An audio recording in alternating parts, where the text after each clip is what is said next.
Hello, welcome back to our free to play series, a journey through DBD as an experienced player, experiencing the game as a new player, so to say.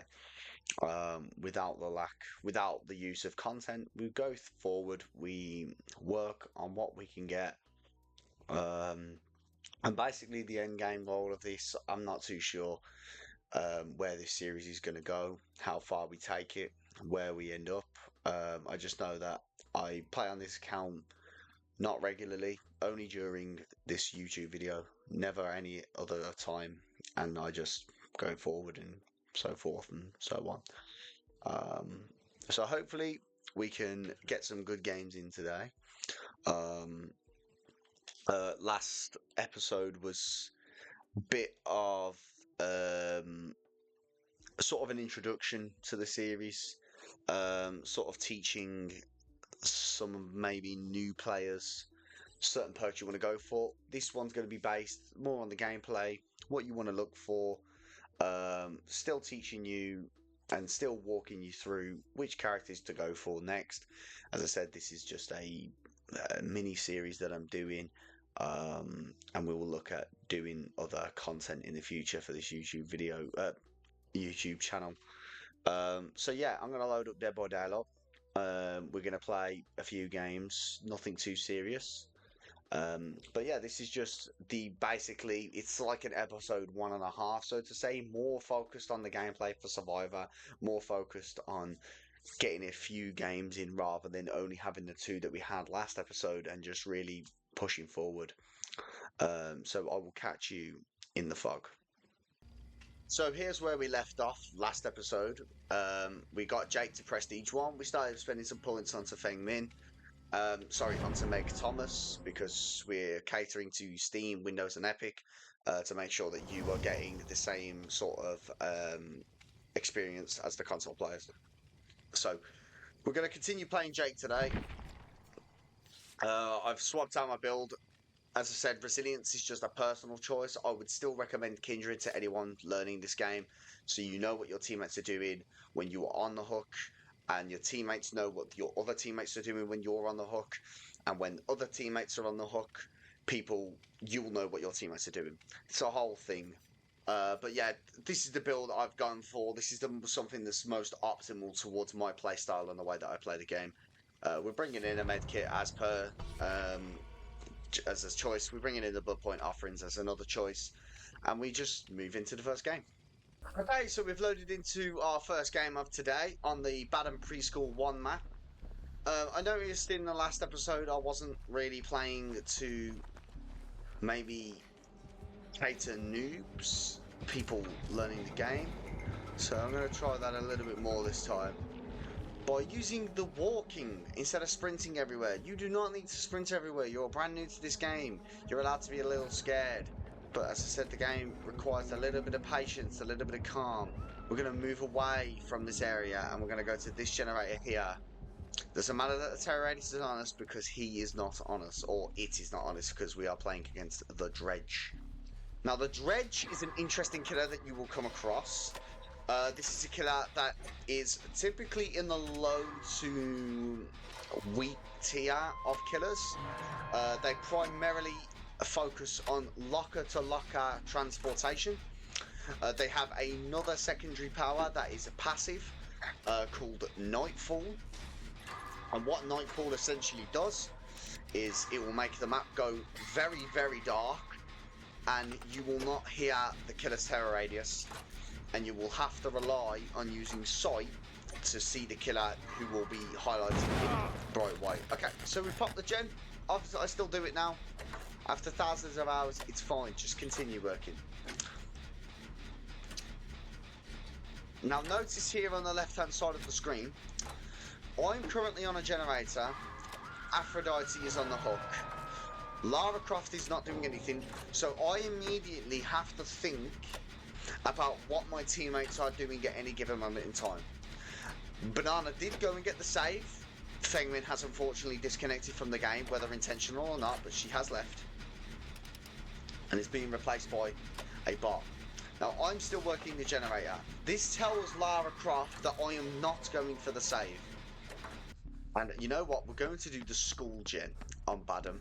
You can head down these stairs. Now, I will tell you all the time, either a pallet will spawn here or a pallet will spawn here. Now, one thing to do against the dredge is to lock lockers. This stops him from teleporting to that locker, making you a little bit safer. That sound is your first warning that nightfall is coming.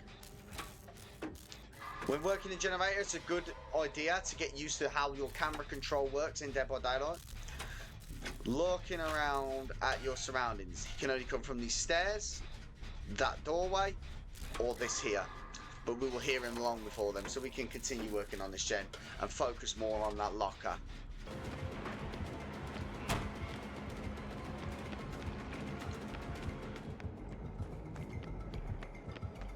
So we're going to come out of school here. There's always a car here with a pallet, but we're going to take this window first. And we're going to run around the back of school. And we're going to try and make it back to that window. Or back to the car, so to say. This is just something to extend the chase by a little bit before, so you don't have to wait at the pallet. And we're going to go back and forth and follow the killer's movements. We're going to mimic him. And you know what? We're going to run away here. And we're going to get to the vault. And he's going to swing. And we're going to look behind. And okay, he's taking the vault. So we're going to run around again. And we're going to go back to that car. This is your first step to looping in Dead by Daylight. Take the short side. He's gone round the long way.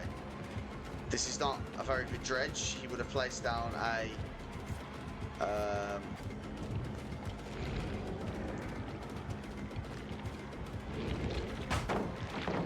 Oh, we're here with a pallet and we're going to wait. We're going to wait. Okay, cool. He hasn't broken the pallet yet. We've got so much time. So much time. Okay, try to fake doing the pallet. And we're going to go through this window. Just like that.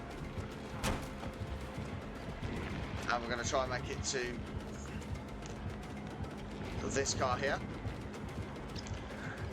Because remember, in DVD, for every 15 seconds in chase, the killer does get slightly faster whilst you're in chase.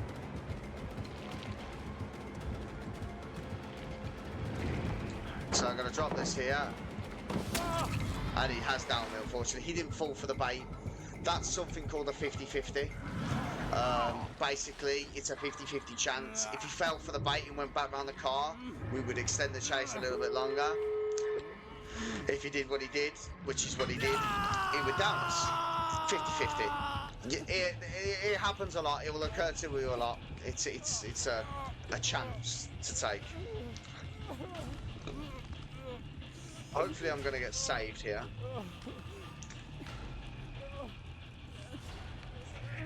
Doesn't seem like it. Meg seems to be a bit terrified, but maybe the bot comes and gets me. No, the bot potentially is going for the gate and is going to get chased away. But Meg really needs to make a educated decision on what she needs to do. If you're ever in Meg's situation, do not panic. Pay attention to the HUD. You can see that Feng Min is in chase. She's behind you by using your camera control, and you get the save. Not do what Meg is doing, which is panicking a little bit, crouching around the map, trying to stay hidden from the killer. I understand it's a very sensitive time, but we're not going to worry about that too much, and we're just going to run straight away to Lara Croft, and we're going to get her off hook because I'm not panicking today. And we're going to unhook her. And we're going to run. We're going to run. We're going to run because the killer is coming back towards us. Now, he's back on Feng, so I could potentially heal the Lara. Unfortunately, Lara has caught herself out to the killer yet again. So we do need to heal in order to save Lara. I need to get a good skill check because I'm not going to be able to have... I didn't have enough for a full med kit, unfortunately. So, realistically, I need to find Meg again, but she's a very hidey person. She's very scared. She's not understanding what's going on in the game, so we're going to have to run away from Lara, unfortunately. And we have found Feng Min in the distance opening the gate. We're in a very difficult situation here. As I said, not to panic, but sometimes your survivors do weird things. So now we're going to try and attempt the save. I wouldn't recommend doing this all the time, but I'm going to just show you what a high tense situation looks like with the killer.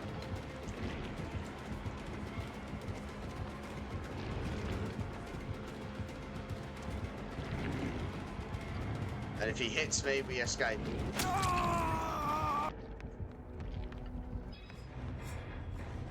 And we do leave, and we escape. Look at that. We escape. Okay, we've spawned in on Hawkins National Laboratory, which is from the Stranger Things DLC. Someone is working on this gen up here. Never do that gen. It's not a good gen to do. It actually screws you over late game. That is a ghost face. He is an undetectable killer. He can hide. You need to look at him to reveal him and get him out of his her radius.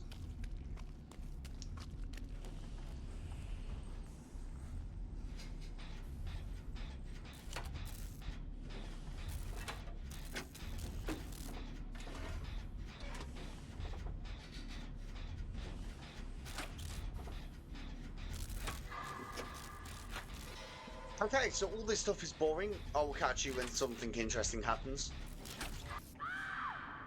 Hey, so something interesting did happen.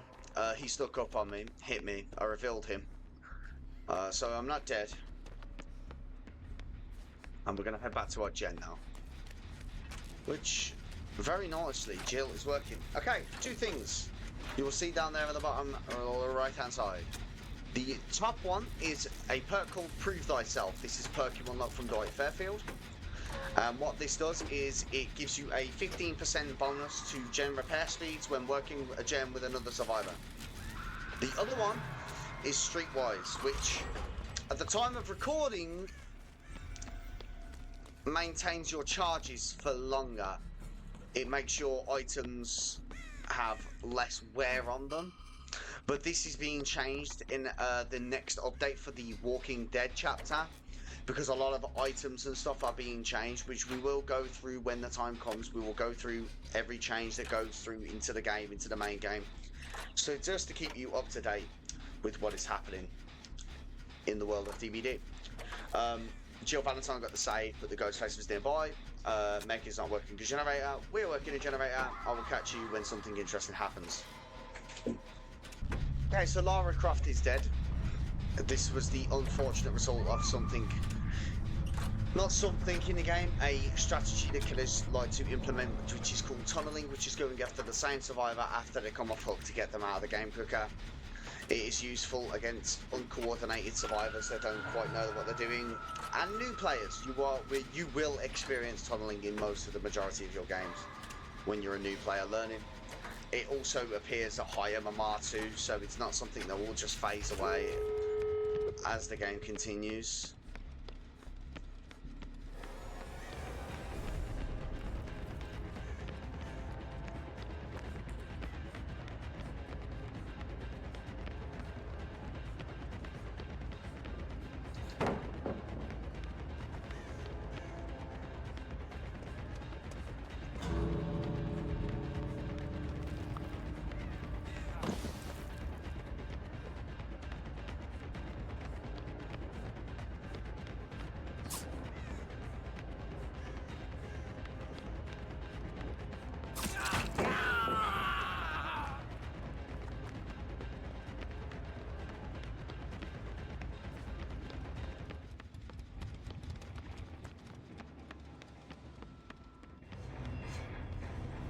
So we did escape.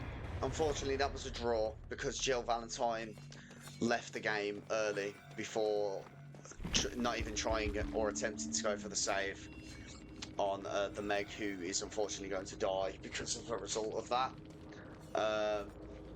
There's nothing I could do about that. It's just unfortunate. But we'll move forward. Keep spending up blood points that we got from that game. and I'll catch you in the next one. Okay, we're back. We have landed on Midwich. This is from the Silent Hill game, I think. I've never played Silent Hill, but it's a cool design map. However, it is very killer-sided. There is not a lot of things going on in this map. And we are against the Legion. This is one of the highest picked rate killers in the game. His power consists of survivors grouping together. He will hit with a stab called a feral frenzy. He will then move to his next target, because that's how he continues his power. You will be put into the deep wound status effect. This is not good. Always stay away from people, is my advice. I say this as I head towards the person, but that's fine, because we're going to get the save this game.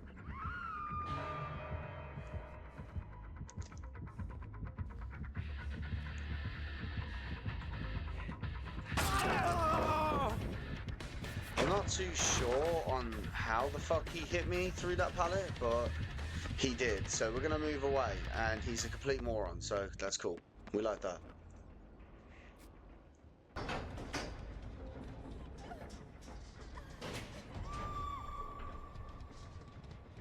We are leaving immediately.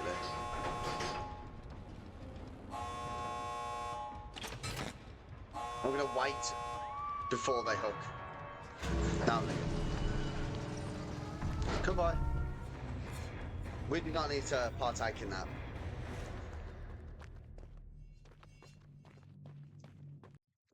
I appreciate the support that I got from my first video. We hit a lot of likes, I had some comments, and I had a nice fair amount of views. So hopefully you enjoyed this content, and I shall catch you guys for the next one. Peace out.